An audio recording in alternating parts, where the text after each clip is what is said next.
Ce dont je souhaitais parler aujourd'hui, des petits exercices, vous voyez que j'avais proposé 6 phrases et avec un minimum d'observation, on constate que les phrases 2 par 2 commencent par la même série de signes, qui sont donc ces fameux indicateurs d'énonciation. Alors, les indicateurs d'énonciation, c'est quelque chose de fort important dans la grammaire égyptienne. Sur quoi j'aime bien insister aussi, c'est que ce qu'on appelle auxiliaires grammaticaux, auxiliaires narratifs, indicateurs d'énonciation, particules proclitiques, etc., désigne en fait la même chose, mais que dans la variété des grammaires égyptologiques et hiéroglyphiques, ça ne porte pas forcément le même nom. Donc parfois, on peut s'y perdre en se disant, mais d'un côté, on parle d'indicateurs d'énonciation, et d'un autre côté, on parle d'auxiliaires narratifs.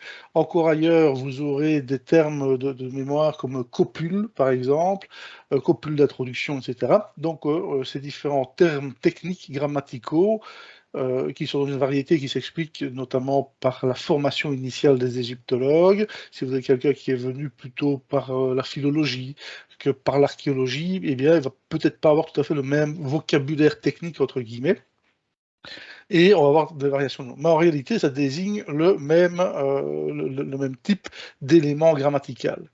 Alors, une chose aussi qui est toujours en débat pour l'instant, c'est de savoir si ces fameux auxiliaires indicateurs se prononçaient à l'oral ou si simplement ils servaient à l'écrit pour pouvoir pallier à l'absence de contexte que l'on peut avoir dans une discussion verbale, orale. Donc voilà, il y a encore tout un débat là-dessus, mais le principe reste le même, c'est que vous avez des groupes de petits signes qui sont en plus facilement identifiables et qui vont vous permettre de servir à la flexion de la phrase, la conjugaison en quelque sorte, pour pouvoir exprimer des notions temporelles, mais également les différentes formes, les différents modes, interrogatifs, négatifs, etc. etc.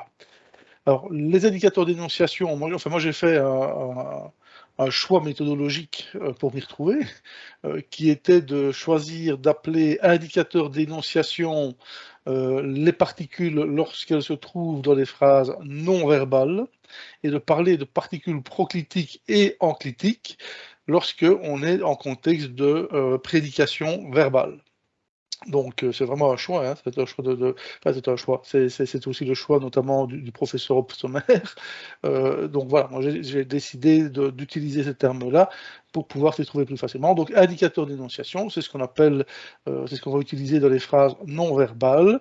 On parlera parfois, c'est le cas chez Opsommer, de phrases pseudo-verbales, puisqu'il y a un indicateur d'énonciation qui quelque part joue le rôle de verbe sans en être un, puisqu'il faut de toute façon ajouter un verbe être, et puis les particules proclitiques parce qu'elles se mettent devant un verbe, elles ont besoin d'un verbe, et les particules enclitiques qui viennent se mettre derrière, et donc quelque part les particules proclitiques et enclitiques encadrent le verbe. Alors il y en a toute une série, on va juste en voir 3 ici dans les exercices, mais vous voyez que vous avez le célébrissime iou, hein, qui est l'accomplissement, qu'on traduit généralement par il est accompli que. Hein. Et ensuite, vous voyez qu'on en a un certain nombre. Le hahan qu'on va voir ici, qui est ce que moi j'appelle le et alors, de Zorro est arrivé. Hein, donc, on retrouve souvent les hahan dans un récit, dans un écrit narratif qui enchaîne, et alors il est arrivé ceci, et alors il est arrivé cela, et alors il est arrivé ceci, etc. etc., etc. Vous voyez qu'on en a un certain nombre, je ne vais pas les passer tous en revue, on a des auxiliaires narratifs, et le in, le ir, on va peut-être en reparler un petit peu, hein, du ir dans un instant, qui est un quanta, hein, le in étant plutôt est-ce que, ou voilà, donc on en a, vous voyez, que toute une tripotée. On a également les auxiliaires, effectivement, qui sont ici, qui sont les particules négatives, fort fréquentes, bien entendu. Et vous voyez que ça continue, ça continue. Donc c'est tout un chapitre ici. Alors, quand on parle donc de particules proclitiques et enclitiques, et de phrases narratives et de phrases, et de phrases verbal, non-verbal, de prédication verbale et non-verbale. Ici, vous allez avoir toujours la même chose, c'est toujours le même schéma. Vous avez un sujet, ce qu'on va en dire, c'est le prédicat. On aura la prédication verbale, où on aura ici « j'habite dans la maison ». Il suffirait que je mette devant cette phrase un « in » pour que la phrase devienne interrogative. Est-ce que j'habite dans la maison, dans cette maison ? Ou un ir, si j'habite dans sa maison, ou si j'avais habité dans sa maison. Donc, en fonction des particules proclitiques, enclitiques que je vais pouvoir mettre devant et derrière le verbe, je vais avoir une conjugaison, quelque part, du verbe, une flexion.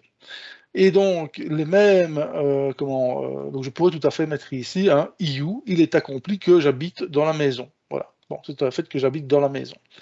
Le même iu peut être utilisé dans la prédication non verbale, où ici on va retrouver les prédications de type adverbial avec un adverbe, où vous aurez un iu, il est accompli que le commandant, him, ici, que le commandant est là, il est ici. Donc dans ce cas-là, on n'a pas une phrase verbale, mais on a un you, on a un indicateur d'énonciation. Pareillement, dans les types de phrases de prédication adverbiale de type complément prépositionnel, vous aurez ici un « il est accompli que moi » en état de ce jour, quelque part, auprès avec le directeur, le directeur, le supérieur du temple, il est accompli que je suis avec le directeur du temple. Et bien entendu, ce « you » peut être remplacé par n'importe laquelle des autres particules. Il suffirait par exemple de mettre le in qui est ici, hein, qui est interrogatif, donc on aurait in, est-ce que je suis aujourd'hui, suis-je aujourd'hui avec le directeur du temple? Point d'interrogation. Donc voilà le principe des particules proclitiques enclitiques. J'insiste sur le fait que c'est une terminologie parmi d'autres, c'est celle que personnellement j'adopte dans ce souci de cohérence. Et nous voici donc confrontés à nos petites phrases qui sont ici et qui reprennent donc, vous aurez vu le you, le here et le hahen qui est ici.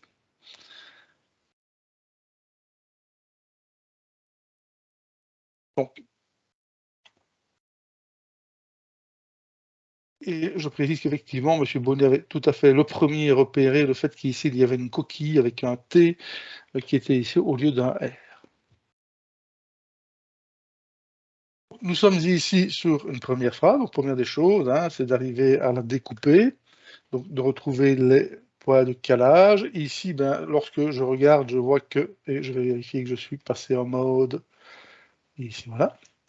Je vois que j'ai ici un être humain complet avec un bâton, un autre signe moins fréquent, donc en général, c'est souvent un déterminatif également, un être humain complet qui est précédé d'un N, ça se trouve forcément très bien. Je continue ici, je vois arriver notamment le rouleau de papyrus qui est ici. Je continue un être humain complet et le rouleau de papyrus qui est là. Hop, je vais séparer ceci et je me retrouve avec un N qui est ici, donc potentiellement toujours une préposition en devenir. Je continue et je regarde ici, je vois apparaître le D qui se trouvait, qui est le bienvenu pour te protéger du soleil, et qui est donc le déterminatif des choses en hauteur, mais surtout je retrouve le mot pet, qui est le mot ciel, bien connu. Je continue, je vois que j'ai deux petites jambes, et il y a de fortes chances que j'aie ici un mot, voire un mot de mouvement, qui est ici, surtout qu'un peu plus loin, j'ai de nouveau un N qui s'intercale avec ce qui potentiellement est un être humain, qui est un être humain complet, donc potentiellement un pronom personnel. J'ai ensuite un triplement du signe qui est ici, et puis je vois que j'ai un R. Bon, on s'attendra à trouver une préposition, on va bien voir après. Et puis j'ai de nouveau un rouleau de papyrus qui est ici, et je pense qu'on va peut-être bien pouvoir retrouver un génitif pour finir cette petite partie de phrase. Donc là, j'ai déjà prédécoupé ma phrase. À partir de là, on aura compris hein, qu'on travaillait avec le IU ici, donc on aura ceci. On va passer à la translittération que je vais rechercher pour affiner notre découpage. Alors, j'ai ici donc un groupe verbal constitué d'un verbe, d'une particule proclitique et d'une particule enclitique. Ce groupe verbal, tout à fait classiquement, va être suivi d'un sujet, c'est assez logique, voilà. Et puis ensuite, on aura les objets et les compléments circonstanciels qui vont commencer. Donc ici, on aura donc le verbe chess, qui est donc le verbe élever. Élever. Il est accompli. Et ensuite, j'ai donc l'ensemble des particules proclitiques. Les particules proclitiques sont assez nombreuses en variété. Par contre, en particules enclitiques, c'est moins nombreux, mais on a le N qui est ici, et donc qui est la marque du passé. C'est donc une phrase qui nous dira « Il est accompli que j'ai élevé la mahat ». Alors, la mahat, je vais mettre justice, mais c'est un concept nettement plus complexe que cela. Hein. C'est la vérité, la justice, l'harmonie universelle. En toute logique, je m'attends à avoir un complément propositionnel qui va suivre. Donc j'ai effectivement ici un complément R introduit par la préposition R, vers, jusqu'à quoi? Jusqu'à ici la hauteur. Hauteur de quoi, de qui? Là, je pense que nous avons affaire à un génitif, prévu dans la précédente discussion. Et j'ai donc élevé la justice à hauteur du ciel. Donc on peut supposer qu'il a bien fait son job et qu'il a fait en sorte que la justice soit la plus élevée et la plus honorable possible.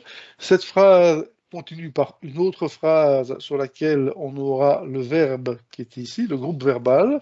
Ici, le IU n'est pas répété, c'est quelque chose qui est assez fréquent, mais on peut tout à fait supposer, après ça dépend du texte, du contexte, etc., mais c'est souvent le cas où un indicateur d'énonciation, lorsque l'on est sur des phrases dites en distique, c'est-à-dire deux phrases qui se répondent l'une l'autre et qui font partie de la même entité grammaticale, la première phrase étant principale, la seconde pouvant être subordonnée, concomitante ou autre. Et donc ici, on aura, il est accompli, enfin, il est accompli, potentiellement, on peut supposer, c'est que il porte sur les deux phrases. Voilà. Mais ça dépend du contexte de l'interprétation. Ce qui est certain, c'est qu'on a bien, par contre, ici, le N qui est ici. Et donc, on aura le verbe S, qui est sans doute un verbe d'ailleurs causatif, qui est faire circuler.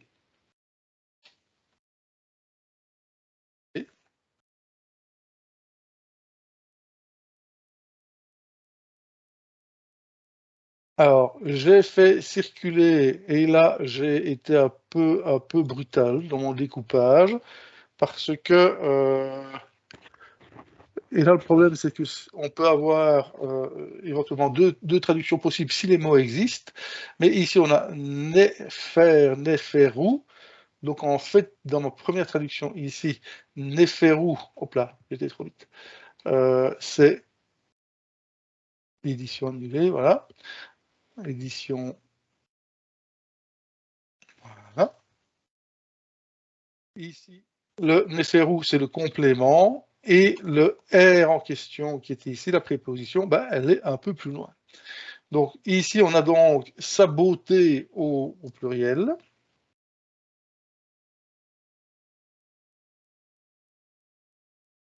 Et ensuite, de nouveau un R, et qui sera, dans ce cas-ci, jusqu'aux limites de la Terre. Donc on voit bien ici cette notion notamment de construction en distique, hein, où on a j'ai fait la phrase principale qui est j'ai élevé la justice jusqu'à la hauteur du ciel et j'ai fait circuler sa beauté jusqu'aux limites de la terre. Et le fait d'avoir le yin, le yang, comme je dis, le ciel, la terre, voilà, on a cette notion de deux phrases qui se répondent. Donc, point de vue d'indicateur d'énonciation, on a donc ici non pas des indicateurs d'énonciation, mais des particules proclitiques. Encore que je répète, indicateur d'énonciation dans le cadre d'une analyse de phrase de ce type-là, vous pouvez rencontrer le terme indicateur d'énonciation pour un IU alors qu'il accompagne un verbe. C'est vraiment des choix qui sont faits par les grammairiens. Hein. Donc ici, on aura donc particules proclitiques, particules enclitiques. Et ici, particules enclitiques seules, mais potentiellement, on peut envisager que le IU porte également sur la deuxième partie de la phrase, la deuxième phrase du distique. Voilà. Alors, je vous arrête tout de suite. Vous aviez au départ séparé le R et le OU de Néfer. Et j'avais repris le son ou S, puis la suite, où vous marquez limite, et j'ai repris page 169, un autre mot qui veut dire large à l'aise.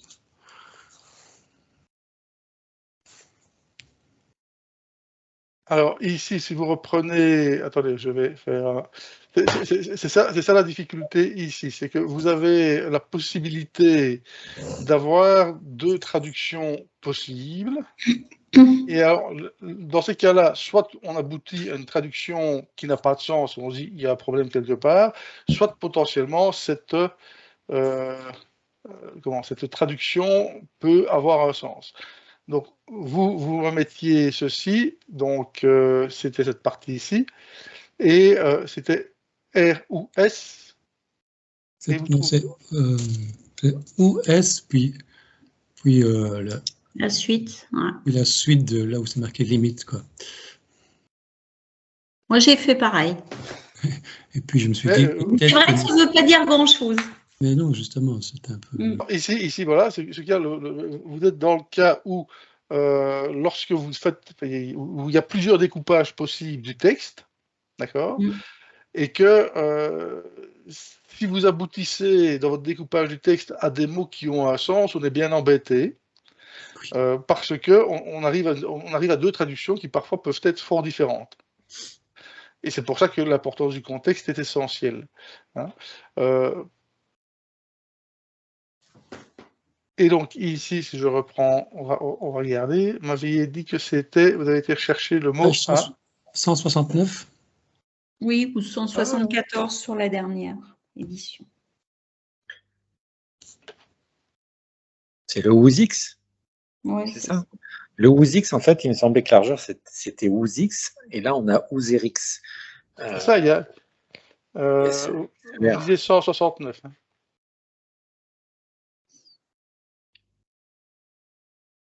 Et c'est ce qui fait que quand vous avez des traductions des textes, vous vous retrouvez parfois avec des,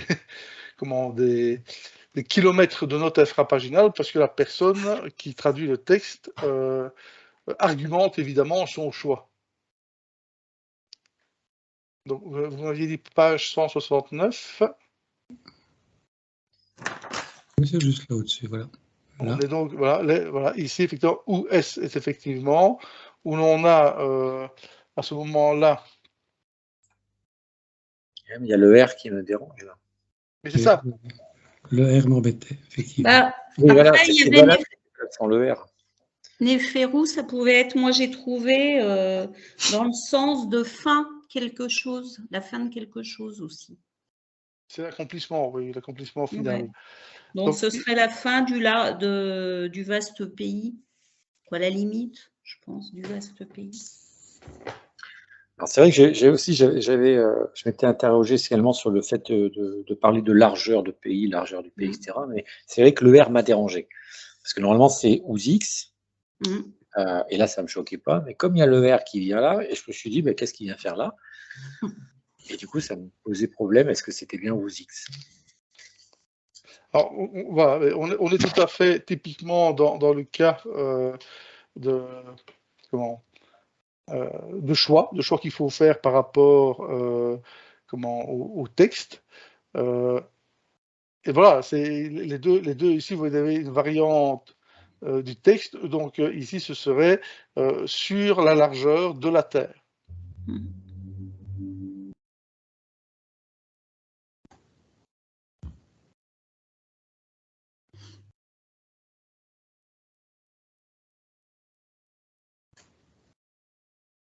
tout dépend. Effectivement, la translittération, forcément, ici, serait différente.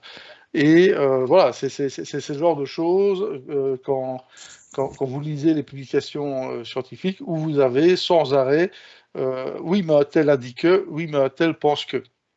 Et c'est là que moi je reprends la phrase de Voltaire. Je ne suis pas d'accord avec ce que vous dites, mais je me battrai jusqu'à la mort pour que vous ayez le droit de le dire. Et là, il faut discuter par rapport au contexte. Mais voilà, on a effectivement deux possibilités de traduction, et après il faut argumenter. Mais celle que je reprenais ici, dans la translittération, était le Néferou, ici Néferou au pluriel.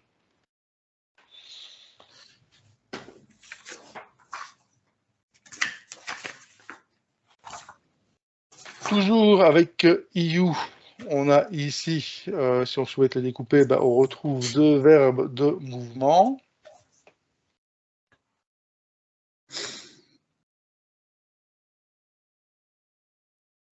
Qui sont ici.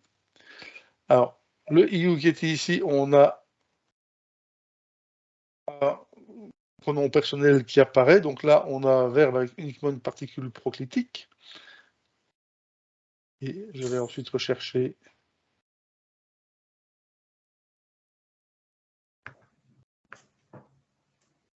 et je me rends compte que dans ma translittération, j'ai mis un point, alors plutôt mettre à égal. On a donc ici le IU qui va donc porter sur, comme indicateur d'énonciation plutôt que comme particule proclitique, puisque le mot qui est ici, ouzef, n'est pas un verbe, mais plutôt un nom, et c'est la paresse. Et donc, dans ce cas-là, on voit la différence entre l'indicateur d'énonciation et la particule proclitique, puisque le même IU va servir ici, mais pour porter sur une phrase non verbale. Et donc, il est accompli que ta paresse, on va devoir à un moment ou à un autre faire perdre passer un verbe être ici ou un auxiliaire ou un semi-auxiliaire. Enfin bref, il va falloir insérer un verbe en français, sinon ce ne sera pas une traduction aisée. Donc le R, préposition sur, vers, plus que. Il y a pas mal de traductions possibles sur la préposition. Et là, ici, on aura le mot perte qui viendra ici. Te perdre. Et donc, là, dans les différentes variations, on pourra plutôt choisir le jusqu'à. Ta paresse jusqu'à ta perte, autrement dit, ta paresse te perdra. Petit dicton.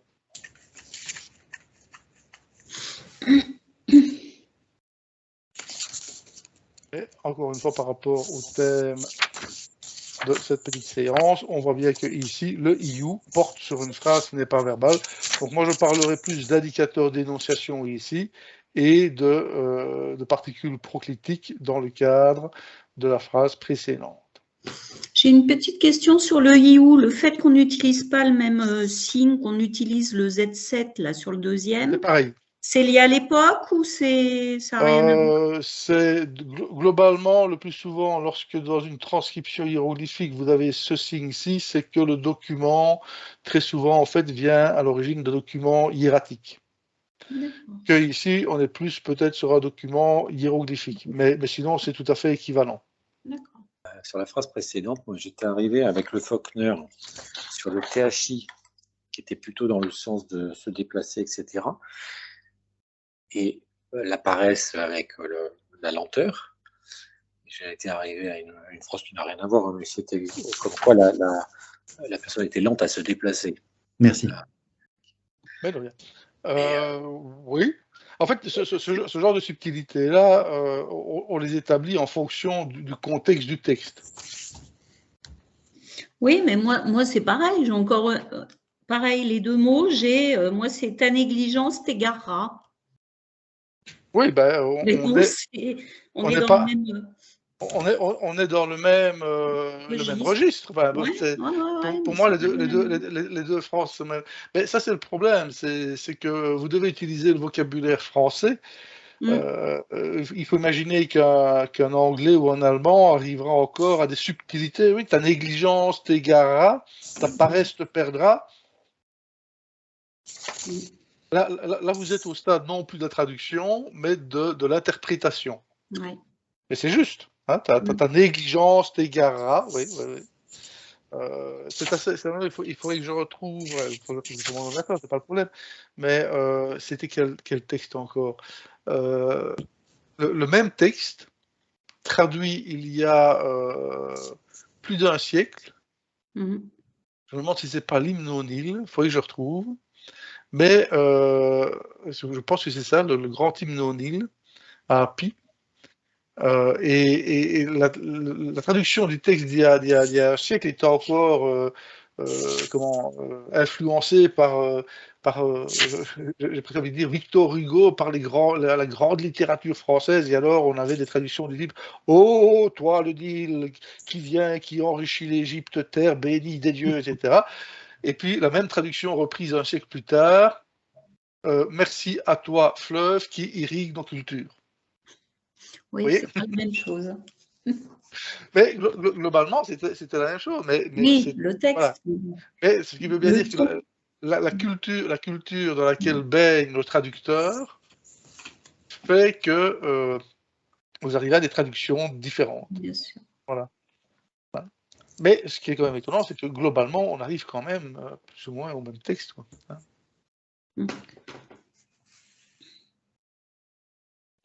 Où est-ce que j'en étais? Donc, on est donc ici, c'est...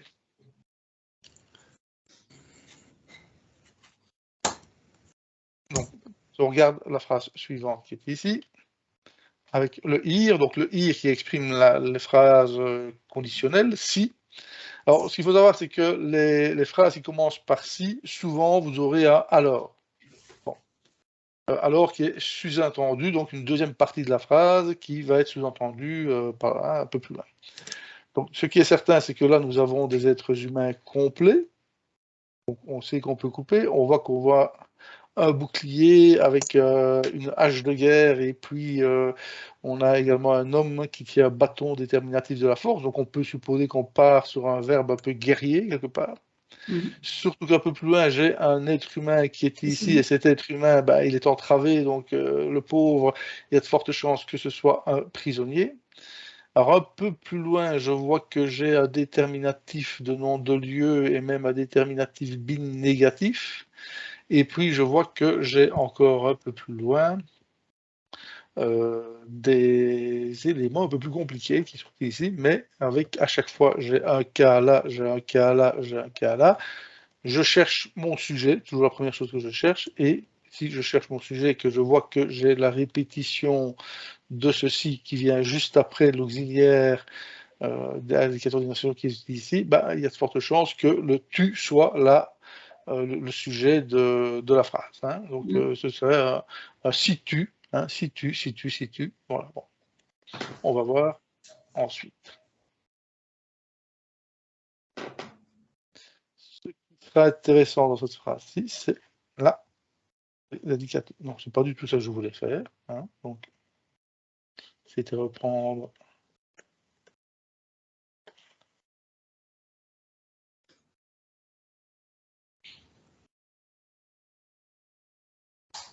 Je vais y arriver. Un peu de patience. Je copie.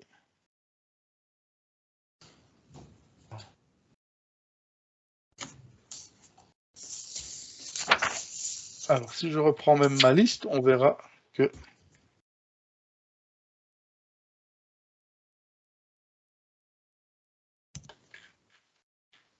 Vous voyez qu'ici, on retrouve l'auxiliaire négatif et l'impératif même négatif que l'on peut avoir ici, thème qui est ici, qui, c'est assez intéressant, se place après un deuxième... On se passe en deuxième place, après un précédent.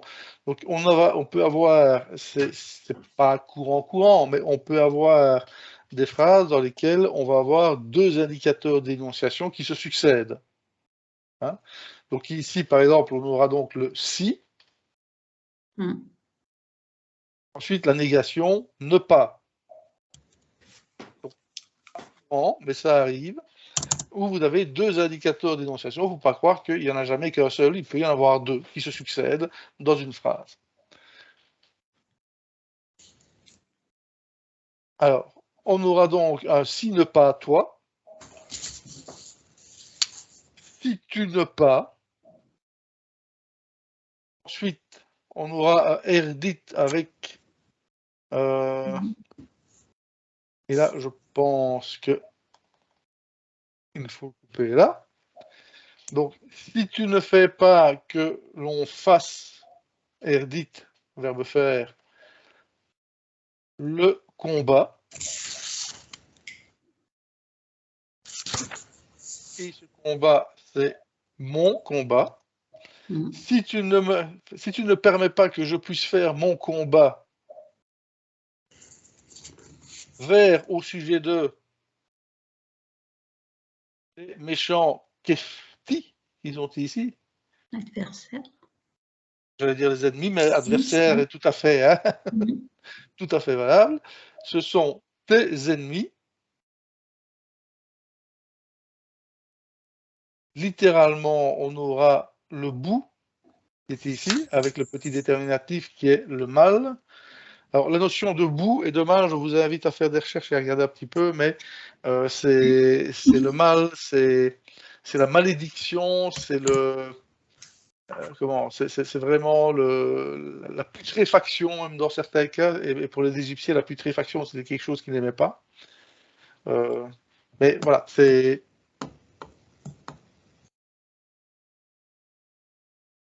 Et ensuite,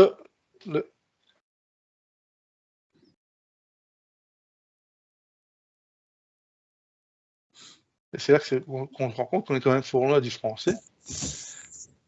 Parce que c'est donc, si tu ne permets pas, si tu ne fais pas que, si tu n'autorises pas que je puisse faire mon combat sur tes ennemis, alors, comme je vous disais tout à l'heure, hein, le ir implique souvent un si et un alors, mal sur venir, advenir,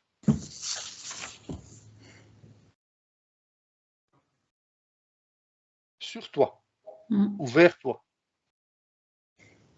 Comment on dit, si tu ne me laisses pas me battre avec tes ennemis, alors le mal t'atteindra.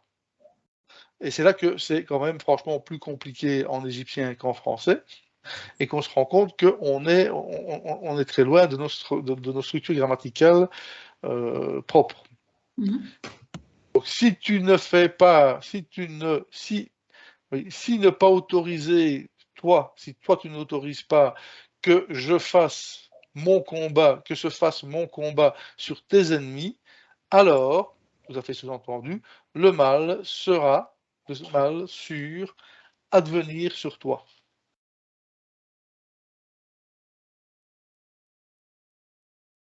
Et là, on va avoir également dans ce type de phrase, donc là, si on essaie d'écrire ça en français, si tu ne permets pas que je combatte tes ennemis, le mal viendra à toi. Mais il est bien clair que le mal viendra à toi, qui en français est une phrase au futur. Il n'y a absolument rien qui, grammaticalement parlant, dans la phrase, indique que le futur, simplement, si ce n'est que une action ne peut découler d'une autre, ne peut advenir que si une autre action a été menée.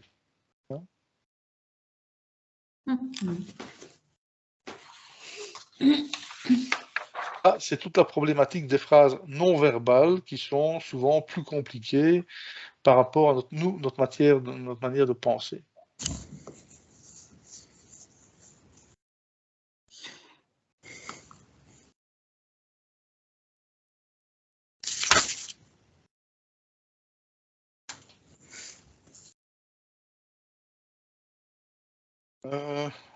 C'est pas du tout ça que je voulais faire. Non, c'est celle d'avant.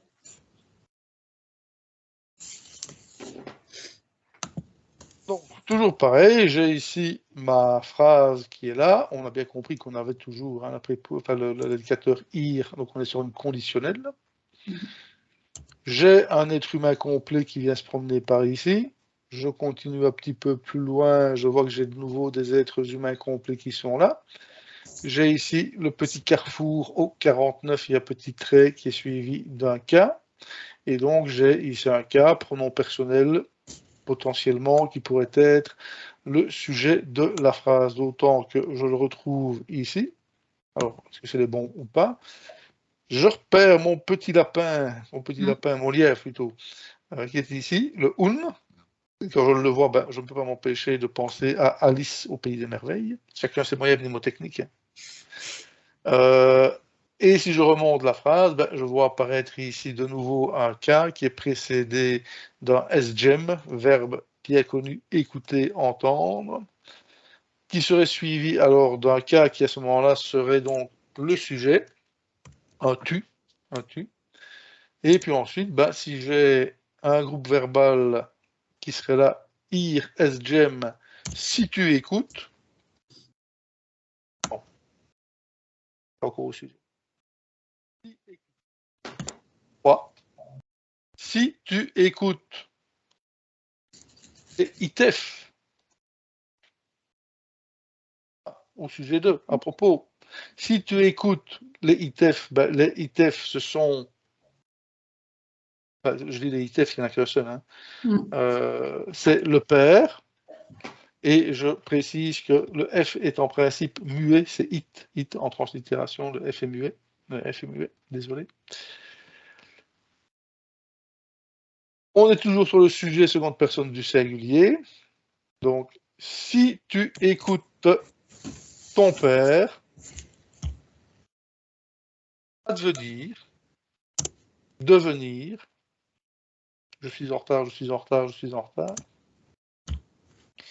disait le lapin, advenir, toi, tu. Bah, j'ai manifestement ici un M qui devrait introduire une préposition, complément prépositionnel. Tu devrais devenir un Yahoo.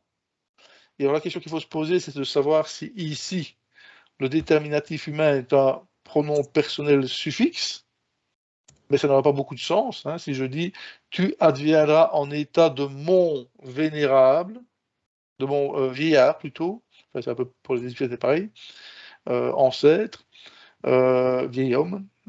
Donc ici, tu deviendras mon vieil homme, ça n'a pas beaucoup de sens, donc je pense qu'on peut plutôt penser que c'est le déterminatif de l'être humain qui est ici, qui va nous dire, bah oui, c'est le vieil homme.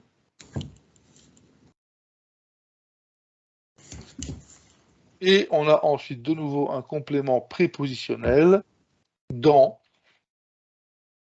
il, ça c'est un mot qui est bien connu, tienne. Ouais. Si tu écoutes ton père, tu deviendras un vieil homme dans ta cité. On devrait vraiment raconter ça à nos enfants. Donc, autre dicton, hein, si tu écoutes ton père, tu deviendras un homme dans ta cité. Encore une fois, la marque du futur provient du contexte, puisqu'il n'y a absolument aucun indicateur grammatical qui puisse dire, si ce n'est le sens, qui puisse dire que oui, la phrase sera au futur.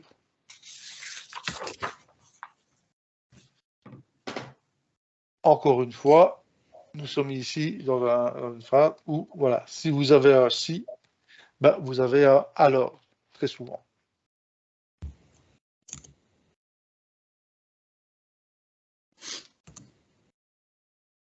Donc, futur implicite qui ne peut se dégager et s'exprimer que par le fait qu'une action ne peut advenir que si l'action précédente a eu lieu. Après les ir, bah, je vous proposais de hahen, et même en réalité, si vous regardez bien, il y a un troisième qui se cache ici. Alors ça, c'est vraiment des groupes de signes qu'il faut identifier parce qu'on les retrouve fréquemment et ça aide au découpage du texte. À savoir que le AN, il ne faut pas le confondre avec le HNA qui est le et, la préposition en compagnie de. Souvent, c'est à peu près la même graphie, donc si on va trop vite, on peut les confondre. La première qui est ici. Alors, si je découpe ma phrase, je suppose que vous avez tous compris, hein, c'est le ha-ha-hen de Zorro est arrivé. Tout le monde connaît la chanson d'El Salvador. Et alors, Zorro est arrivé. Et bien, dans les textes, on rencontre aussi et alors, et puis arrive le dénouement de l'action. Donc, on va retrouver ici un être humain complet. Un être humain complet avec un mot qu'on a vu il y a quelques instants, juste au-dessus. Il sera de nouveau question du père. Là, j'ai un M qui est ici. J'ai entendu un léger bruit, se pourrait-il que quelqu'un...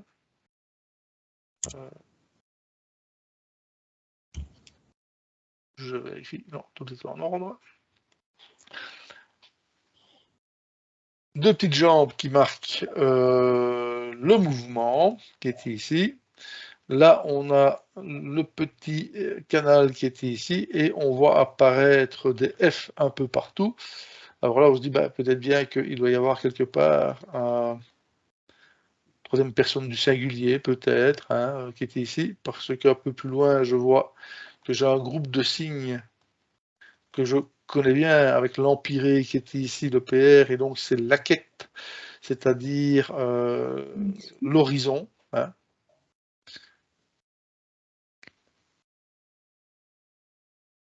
Ici, j'ai donc un et alors.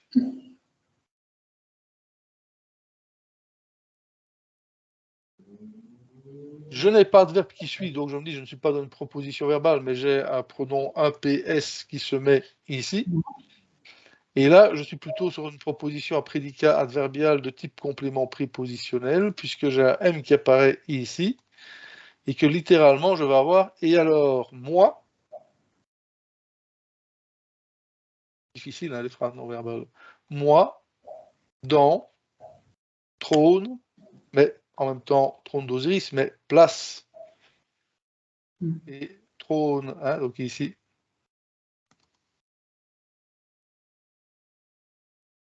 J'arrive.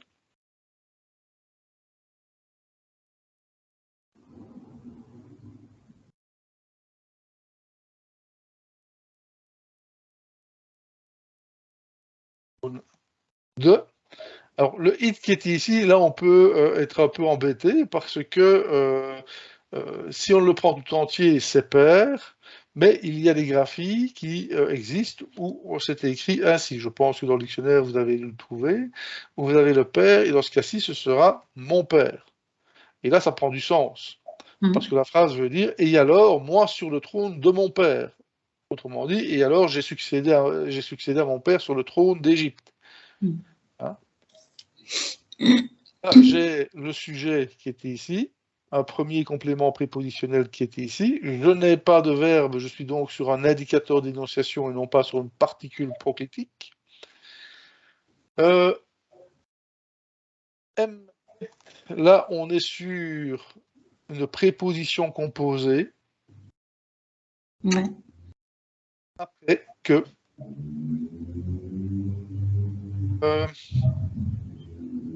Ça peut être à la suite de mon père, quoi. Ça peut aller avec, je pense, non? Dans le sens où... Succession, ce que vous avez dit. Dans le sens de la succession. Après. À la suite de... oui, dans ce sens-là, oui, tout à fait. À la suite, après que, on pourrait mettre effectivement à la suite de monter. Ah, dans ce cas-ci, ce ne sera pas lui, mais ça. À la suite de sa montée vers l'horizon. Autrement dit, aller à son horizon, rejoindre son horizon, passer son cas à l'horizon. Il y a différentes formules, mais dans tous les cas, ça veut dire quoi? Ça veut dire rejoindre les barques d'Osiris, etc., etc., Marc Madjet et autres, et donc de se dire, voilà, et alors, moi, je suis monté sur le trône de mon père, après que ce dernier, après qu'il ait fait sa montée vers son horizon, autrement dit, tel Horus, il s'est envolé pour l'éternité. Et donc là, on a le fils qui simplement succède au père. Encore une fois, la difficulté dans ce type de phrase, c'est que on n'a pas de verbe, donc c'est un peu plus compliqué, mais ça reste toujours les mêmes structures. Hein. Donc on aura ici l'indicateur d'énonciation, ensuite le sujet, et puis on a des compléments prépositionnels, hein, puisque même celui-ci, on pourrait le mettre ainsi, où on a 3 compléments prépositionnels qui viennent préciser la phrase. Et quelque part, ça rejoint un petit peu la même chose ici, où on aura, là on a un groupe verbal, t'apparaissent, c'est le sujet. Ici, c'est un pronom personnel, voilà, première personne du singulier, mais ça reste toujours la même chose. Vous avez l'indicateur d'énonciation qui introduit la phrase, vous avez le sujet, et ensuite des compléments prépositionnels qui viennent préciser le sens de la phrase. Et alors, je suis monté sur le trône de mon père après que ce dernier ait fait sa montée dans son horizon ou vers son horizon.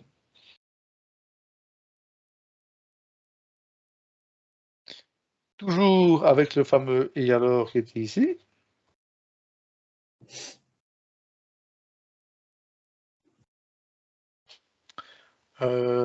Qui provient de mémoire justement d'un conte qui est le conte de l'Oisien. Et c'est le moment où il rencontre le méchant qui essaye de lui voler son âne, etc., etc. Et il y a toute une bagarre, je pense.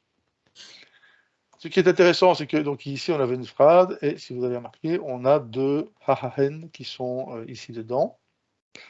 Alors les déterminatifs sont peut-être un peu plus compliqués, mais enfin on a quand même ici une ample florale qui est tout à fait caractéristique, et on a ensuite ici le vert qui est là-bas et les déterminatifs des objets en bois qui sont ici.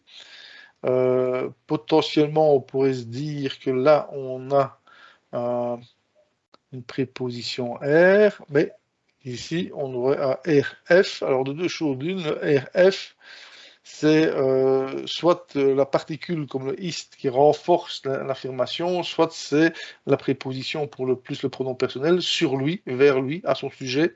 Donc là, ça reste un peu plus compliqué. Prenons comme indice que le F qui est ici soit le sujet, troisième personne du singulier, et je dis cela parce que dans la suite de la phrase, on a un F qui est ici.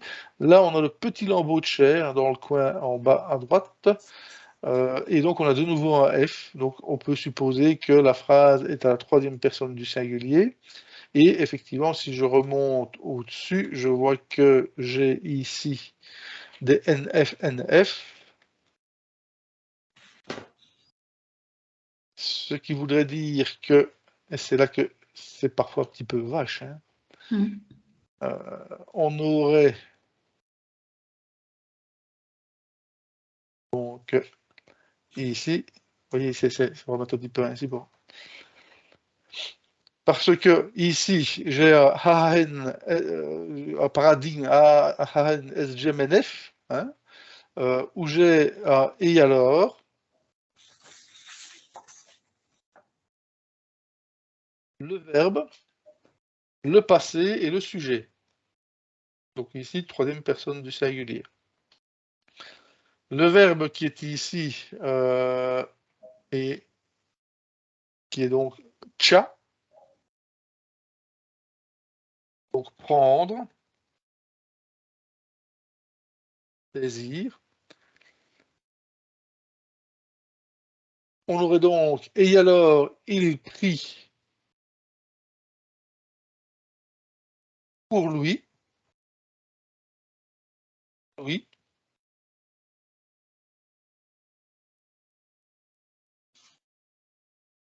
Et donc il se saisit de quoi?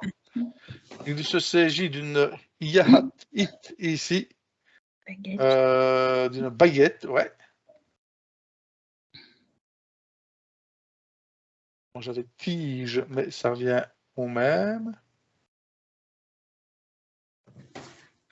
Et alors là, j'ai découpé le texte, mais effectivement, j'ai ensuite ici le NT qui est donc une baguette de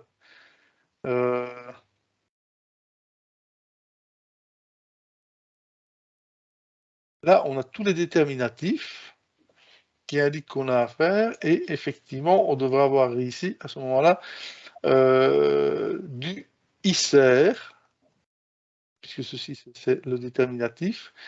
Et est-ce que vous l'avez trouvé, celui-là? Non, moi, j'ai pas trouvé. Tamaris. Pardon? Tamaris vert. Voilà. Un tamaris vert. Hein, donc ici c'est quelque chose, le waj'our ici de ce signe-là, vous le retrouvez, on le retrouve dans le mot qui désigne le grand vert, c'est-à-dire soit la mer Rouge, enfin c'est la mer, c'est l'océan. Hein, mais ça désigne aussi tout ce qui est vert, c'est-à-dire tout ce qui est frais. À ce moment-là, on aurait ceci, et donc dans cette phrase-ci, on aurait « Et alors, il s'était saisi pour lui », donc il l'a pris pour lui, une baguette de tamarès vert sur lui. Alors la question, la question est de savoir si le Louis est le même Louis. Je ne sais pas si vous voyez ce que je veux dire. Est-ce qu'il n'y a pas deux personnes de Louis? On va voir. Puisqu'on a la suite du récit qui nous dit « Et alors ?» On a le verbe ici,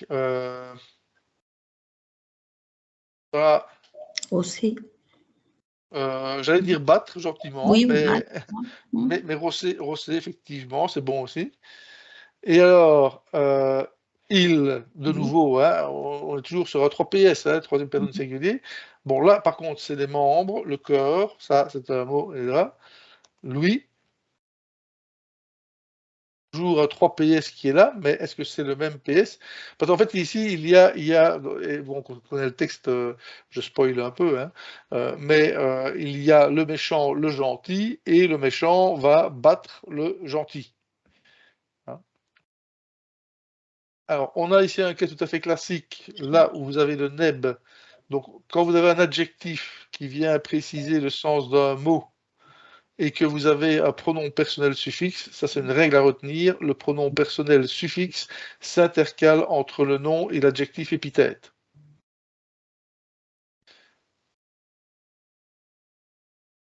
Je terminerai avec un im-s qui pourrait être avec elle, et donc là on est elle à ce moment-là, donc c'est plus il. Et donc dans ce cas-ci, on aurait « Et alors, il s'était saisi pour lui », il s'est servi, il s'est pris pour lui, une baguette de tamaris vert sur lui, mais sur lui, le deuxième lui, à mon sens, c'est le pauvroisien, si mes souvenirs sont bons, c'est-à-dire, hein, donc ici, on a le méchant. Et alors, il se saisit pour lui, bah, c'est pour lui, c'est toujours le méchant. D'une baguette de tamaris vert, donc on imagine bien que le fait que ce soit, je ne me suis jamais fait battre par une baguette de tamaris vert, mais on peut imaginer que ça doit faire mal, hein, donc une branche verte avec laquelle on va vous taper, et sur lui, ben, il ne va pas se frapper lui-même, surtout quand on voit la suite de la phrase. Donc à ce moment-là, le lui ici, c'est le gentil, et alors, lui, le méchant, va rosser tous les membres du gentil avec elle, c'est-à-dire avec la baguette de tamaris vert.